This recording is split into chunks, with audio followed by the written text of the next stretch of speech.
SGC here, and we're back for a movie review, and obviously this is not the normal set, because I am in Hong Kong, and this is a real person. Yes, actually I am. A white man. Yes. And I don't have any of my props, because I'm in the Silver Spleen studio. That's right. You can subscribe. He does a lot of amazing... See, you can't...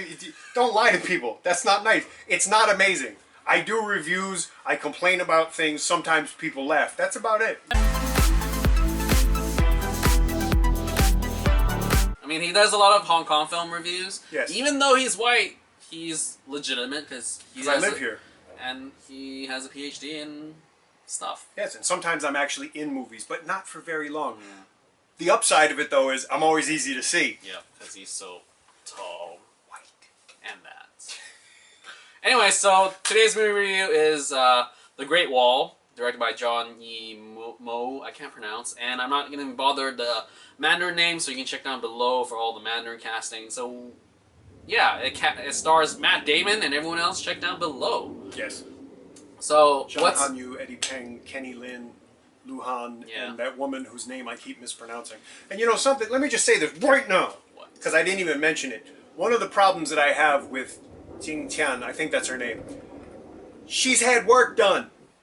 Stevie Wonder can tell she's had work done. And I hate when they have people, I won't say women, I'll just say people, because Huang Xiaoming is the same way.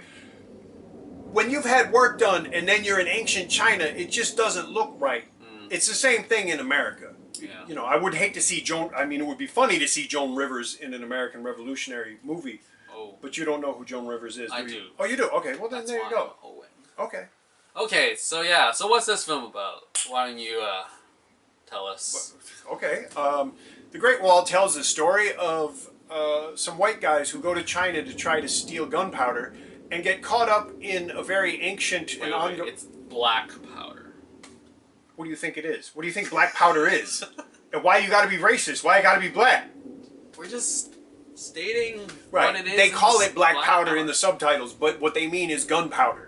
Okay, because the Chinese, as far as I can tell, they did invent gunpowder. They used to make fireworks with it. White people got it and started killing people with it. It's just the way the world works. Oh, white people. It's true. Yeah. Good Lord, I don't even remember where I was. All right, so they come here looking for black powder, but they stumble into this thing where the Great Wall has been built to keep something out of China. How do you pronounce it? Can you pronounce it? What, China? Tao Tie? Tao Tie! The monsters. Which they don't even give it an English name. It's kind of I actually like that. But it is an actual thing. Yeah, it's Chinese. an actual legendary thing. Exactly. Which is, I think I read an interview where like Zhang Yimou. Why is that so hard? I don't know. It's because you're Canadian. Because he actually was very proud that he could bring this to like a Hollywood blockbuster. Sure. I mean that's pretty legit. I mean like you have some random. I think you probably have to be like mainland Chinese and knowing legend stuff to know. I would say knowing legends, yes. Yeah.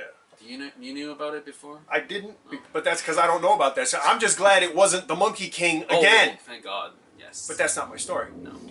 So you finish? You finished the. I mean, that's really what else is there to this story? The wall. Fight with monsters. Fight with monsters. Try to steal gunpowder. Fight with monsters. Okay. Yep, that's pretty much it. Okay. So what did we think? So yes, I mean you're watching this trailer. I mean, oh my God, you're watching this review, and obviously you heard about the whole controversy about the whole Matt Damon being the white guy saving the world because it was a United States of America trailer, and no one really cared about that because they're just like, oh, Matt Damon saved the world. That's all they cared about, and I'm glad to say that it wasn't that. Oh. No, it was like a collaboration. Yeah, he helps, but, you know. And then he wasn't a hero, or he was like the flawed hero type thing. And most importantly, there was no love story in it. He doesn't get the girl. God. There was actually literally, I don't care about spoilers, but like literally at the end of the movie where there's like one scene where it's just like, oh my God, please don't kiss her. And they didn't. So I was like, yes. Yeah. Yes. I was actually like, well, because she's a general. They'd have killed him, which would have been funny, frankly. That would actually, for once I'd be like, hey, that would have been fun. Like, he tries, and then she's like, the hell you doing? Yeah. And then it'll be like that Chinese white thing all over again. Yeah. Yeah. But anyway, so yes, Matt Damon works in a collaboration with Chinese, and they saved the world.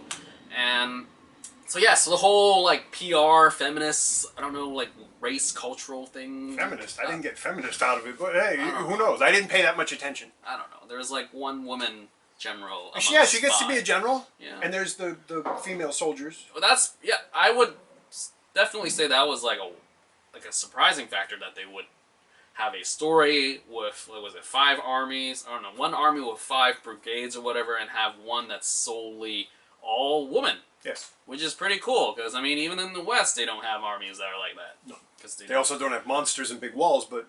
Yeah, we're not talking about that. It's a legend! I know. Anyway, so yeah, so with all that said, to the movie itself. You were saying, in your review, check out his review. It must be more articulated. No, it's not. But yeah, you were talking about the visualness of it all. Yes. The budget, $150 million US, which for the US isn't necessarily eye-popping, but for China it is. It was the most expensive film yet for China. Do you know what was the most before this? I used to know that, and now I can't remember. Oh well.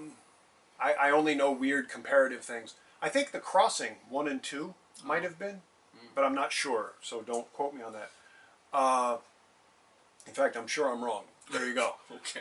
Industrial Light and Magic did the visual effects, which I thought were really great.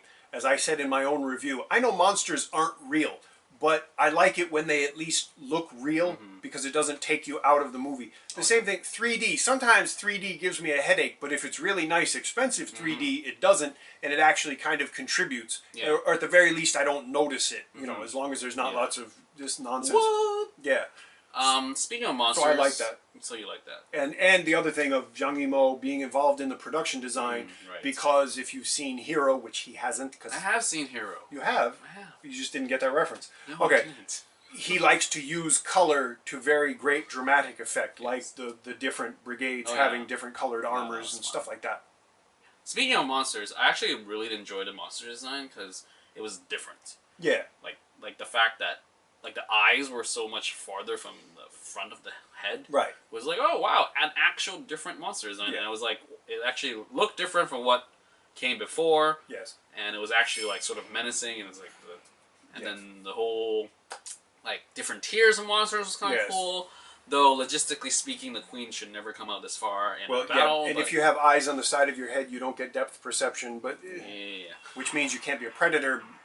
But now I'm just and then those like shield things can just that was But that was cool in the design sense. Like wow, you design different things instead of just having like I don't know. What was the lazy design? I don't know. All these like Marvel movie was like the clone armies where just like everyone was the same and there's just too many of them. Ugh. And then like so I enjoyed that. Speaking of color, I really enjoyed the scene where they're like huddled. I thought you were going somewhere else. Okay. Anyway, so like the scene, like the colors, I really enjoyed it because it just pops, and then like, you can really sense like the whole like the like the trust factor of like everyone has their role, responsibility, and then it's like these 5 colors making this whole nameless order. Yes. Which you have a huge problem with. Yes, we are called the Nameless Order. Well, then that's your name, and you're not nameless. Yeah, I think it's a Chinese thing. Like, probably. They probably, it sounds better in Chinese. Probably does, yeah. Or it's a cliche that they always pull, like how they have like a useless emperor in this movie, which is a character trope that they always do. Like the emperor is just always a kid, and then someone's like, oh, so fascinated with new things, but when things goes to crap, it's just like, I can't rule anymore. You figure it out. He's 11. I don't really blame him. That's true. But anyway, back to the movie. So you talked about visualness, and I talked about the whole Matt Damon white person saved the world. Yes. In your review, I really enjoyed the fact that you brought up how this movie is interesting in a sense where it really depends on what you bring in when you watch the film. Yeah. Like when you sit down, what expectations you have. I think that would be the defining factor of if you enjoyed the film for like the visualness of it, or you're gonna hate it because of the whole white Chinese thing.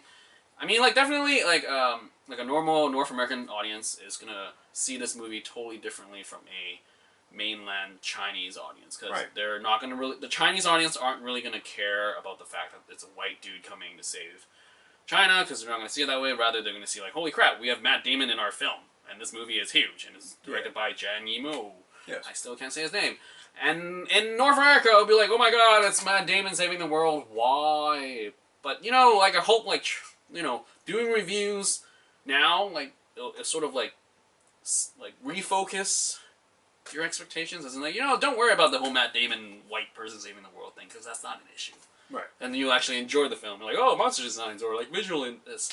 Or, like, oh, I'm learning about the Chinese culture, or, I don't know. Yeah. Something like that. So, yeah. I mean, I didn't, to be honest, I was expecting to be offended by some of the things in the movie, specifically around why are these white guys in China. Because I said before, I tend to act foolishly in front of a camera, but I do actually have a PhD. I've published research about this specific issue. And I wasn't really offended. I can see how someone can choose to be offended. I can see how it's inherently kind of a problem, but I didn't get offended, and I usually expect to. I mean, Yeah. I actually, look, I will sit down and argue with you that The Lion King is an animated remake of Birth of a Nation. All right, so that's where I'm coming from. But, yeah, don't worry about it. It's pretty intense. It's true, though. So that's where I'm coming at, and if I'm not offended, I think quite a few people won't be. Some people are going to be offended. They have to be. It's their job, I guess. You know, but I wasn't, and I was grateful. When I watched it in Shenzhen, which is just over the border from Hong Kong, in China. Apparently, some grandmother that had watched the movie, when she got up, she was asking her children, or her grandchildren, why was there so much English? I couldn't hardly read the subtitles. And she was just irritated, not by the fact that they were white, but that they spoke a language she couldn't just listen to, which I thought was funny. Yeah, because that's why, you know, each country have dubs. Yeah. Solve these problems. And speaking of you watching it in Shenzhen, I watched it in Gongmen. I don't know where that is, but it's like in China. It's in China, but like geographically, how far away from Hong Kong? Actually, no, it's 3 hours.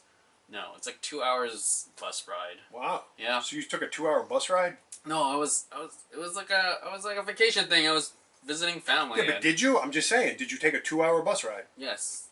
I'm proud of you, because I don't think I could.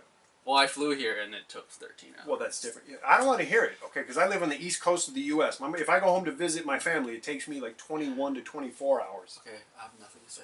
I'm just saying. You're lucky. Right. I am lucky. And because you get to go home to Vancouver and you can still get Chinese food. How do you think I feel? When I go home, it's bizarre. I'm a 50-year-old white man from New England, and yet 2 weeks in home, and I start to like pine for lai cha. It's bizarre. That is really bizarre. It is, but you should do a whole like video segment on like. I may do that. That is a good idea. Yes. Anyway, so like, you were talking about how that grandma. My experience was pretty funny because like my theater, it was like a karaoke sort of club thing that they turned 2 rooms into a theater. Wow. So it was just me, my aunt, and my cousin, and that was that was everybody. And then like the Was this a real cinema, or did they just like buy a DVD on this? You can tell me. No, it was 3D. Okay. Like it was really weird because like. You think they haven't figured out how to bootleg 3D? I don't know. It's like a legitimate thing. You gotta buy it online. Okay. I don't know. Okay, but there was. How many seats were there? I don't know, like 20, 25. Okay, but there was just the 3 of you. Yeah. Okay. It was pretty nice. I mean, it was really weird because we It's walked nice because in. nobody else was talking. That's true. I was like, oh my goodness, like what if they like just start yapping or like it was in this like really weird like mall that apparently was new and then it became like empty. run down. Yeah. And then we're like, oh, what if they stop the movie like midway? We're like, that's not cool. So we went in and was like, okay, where do we even go? We don't know where we're going. They're like, oh, you're here for the movie? And then he grabs tickets and we walk in and we're like, okay. And then like the person that come in and started up the projector, like it wasn't even on.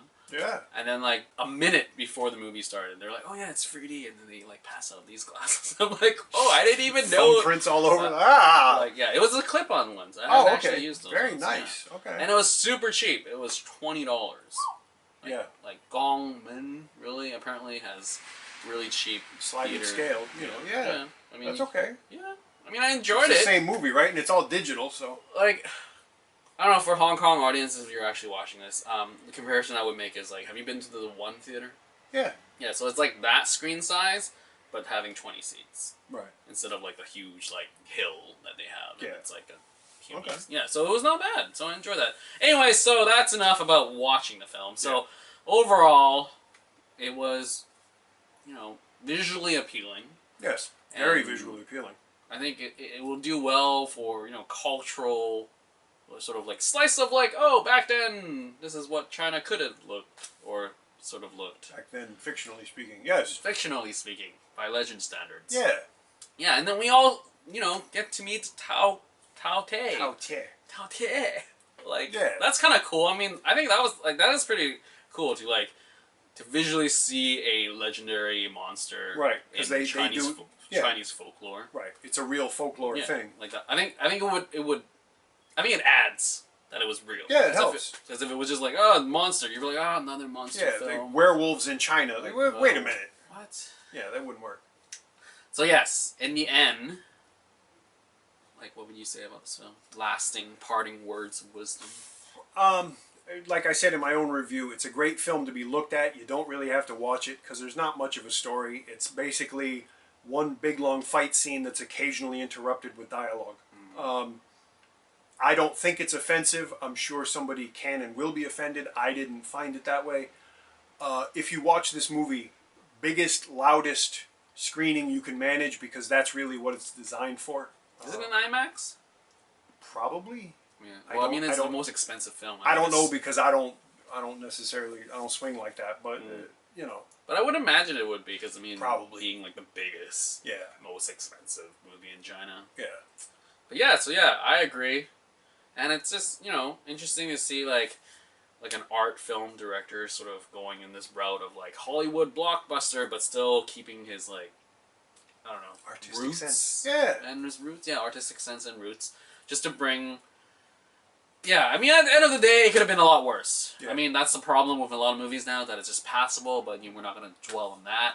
But it could have been a lot worse, but it wasn't. It was like a sort of, like you were saying, it's like very safe, but at the same time, it depends on what you go into expecting, and I hope this review sort of helped to curb your expectations as you're like, just focus on the actual things that actually matter, like dialogue and pacing and story.